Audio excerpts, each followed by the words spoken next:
வணக்கம் நண்பர்களே, நிசி ருசி சமையல் குடும்பத்திற்கு உங்களை அன்புடன் வரவேற்கிறோம். இன்னைக்கான லாக்டவுன் ரெசிபி என்னன்னு பார்த்தீங்கன்னா தக்காளி சாதம். தக்காளி சாதம் எப்படி செய்யறதுன்னு பார்க்க போகிறோம். ஸ்டவ் ஆன் பண்ணிவிட்டு கடாயை வச்சுட்டு கடாயில் நம்ம ஆயில் சேர்க்க போகிறோம். நீங்கள் என்ன ஆயில்னாலும் சேர்த்துக்கலாம்.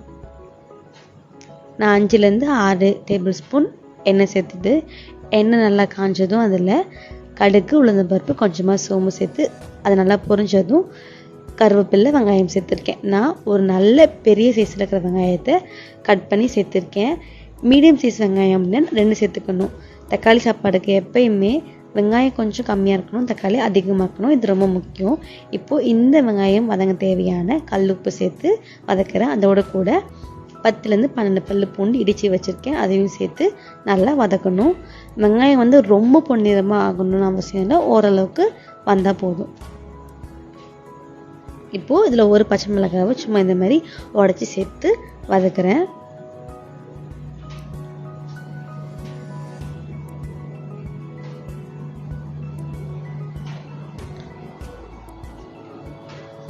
பாருங்க, இந்த மாதிரி வதங்கினா போதும் வெங்காயம்.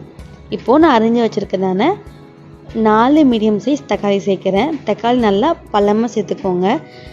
நான் சொன்ன மாதிரி 2 மீடியம் சைஸ் வெங்காயம்னா 4லேருந்து 5 பழுத்து தக்காளி எடுத்துக்கணும். நல்லா மீடியம் சைஸ் தக்காளி எடுத்துக்கணும். இப்போது இதில் இந்த தக்காளி வதங்கிறதுக்கு தேவையான கல் உப்பு சேர்த்து சும்மா ஒரு 2 கிண்டிட்டு நல்லா மூடி போட்டு வேக வைக்க போகிறோம். இப்போ சீக்கிரமாக தக்காளி வதங்கிடும். அதனால் ஹை ஃப்ளேமில் வச்சு மூடி போட்டு நல்லா தக்காளியை வேக விடணும். ஒரு 2லேருந்து 3 நிமிஷம் போல் கழிச்சதுக்கப்புறமா மூடியை ஓப்பன் பண்ணிவிட்டு நல்லா கையிலே வதக்கணும் தக்காளியை.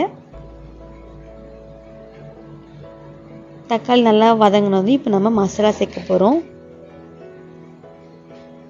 1/4 ஸ்பூன் மஞ்சள் தூள், 1 ஸ்பூன் வெறும் மிளகாத்தூள், அதே அளவு 1 ஸ்பூன் தனியாத்தூள், மல்லித்தூள், அதுக்கப்புறமா எங்கள் வீட்டு மிளகாத்தூள் சேர்க்குறேன். நான் லைட் ஆன் பண்ணதுனால கலர் எப்படி இருக்குது, இது ரியல் கலர்.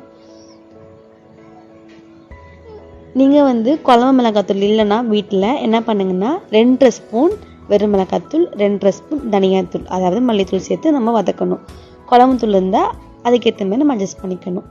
இது நல்லா கைவிடாமல் எண்ணெயிலே வதக்கணும். நல்லா அடிப்பிடிக்காமல் எண்ணெயிலே இதை வதக்கிறதுக்கோங்க. சூப்பர் டேஸ்ட்டாக இருக்கும்.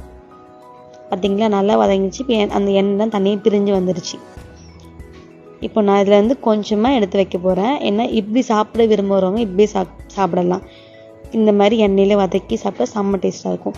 இல்லை எனக்கு எண்ணெய் பிடிக்காது, அப்படி சாப்பிட மாட்டேன்றவங்களுக்காக நான் இன்னொன்று செஞ்சு காட்டுறேன். ஸோ இன்னும் கொஞ்சம் மசாலா ஆட் பண்ணி வீட்டு மிளகாத்தூள் சேர்த்துருக்கேன்னா எங்கள் வீட்டு மிளகாத்தூள்.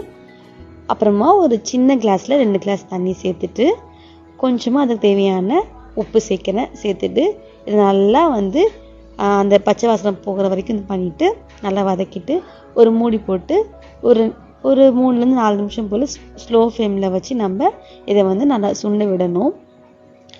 நல்லா எண்ணெய் பிரிஞ்சு வரும். சூப்பராக இருக்கும். பார்த்திங்களா, இந்த மாதிரி. ஸோ இது சூப்பராக ரெடி ஆகிடுச்சு.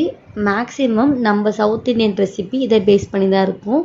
காய் போட்டால் காரக்குழம்பு, கறி போட்டால் கறி குழம்பு, சிலது மட்டும் மாறும். நம்ம அதை ஃப்யூச்சரில் பார்க்கலாம். ஃபஸ்ட்டு பண்ணி வச்சேன் இல்லையா, அந்த சாரில் நான் சாப்பாடு கிளறியிருக்கேன்.